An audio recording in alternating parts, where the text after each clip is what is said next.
सबसे बड़ा जो खौफ है नेशनल कॉन्फ्रेंस को है वो पीडीपी का है, क्योंकि पीडीपी वो वाहिद जमात है जिन्होंने मुजफ्फराबाद रास्ता खोला, पोटा खत्म किया, टास्क फोर्स खत्म किया, सारे हिंदुस्तान की लीडरशिप लाई हुर्रियत के दरवाजों पे, 12,000 नौजवानों के एफआईआर वापस लिए। उमर साहब ने आज तक क्या किया है?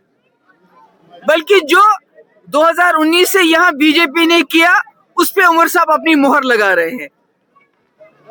मुलाजमों को सरकारी नौकरी से निकालते हैं, उमर साहब खामोश। बुलडोजर जलता है, उमर साहब खामोश। जो भी यहाँ अब वंदे मातरम का चला, उमर साहब खामोश। उमर साहब तो बीजेपी का ही एजेंडा चला रहे थे, वो मुझे क्या बोलेंगे। मगर पीडीपी अपने एजेंडे पे कायम है।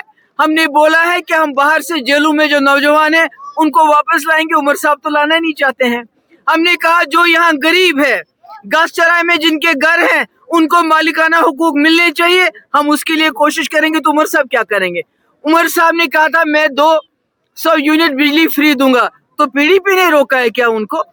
उन्होंने कहा था मैं गैस सिलेंडर फ्री दूंगा, पीडीपी ने रोका क्या?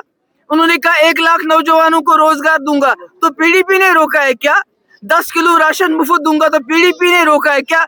पिछले 1 साल में वो बड़गाम में उन्होंने मुड़ के ही नहीं देखा, पीडीपी ने रोका है क्या? हाँ, पीडीपी से उनको डर लगता है और लगना भी चाहिए, क्योंकि पीडीपी वो वाहिद जमात है।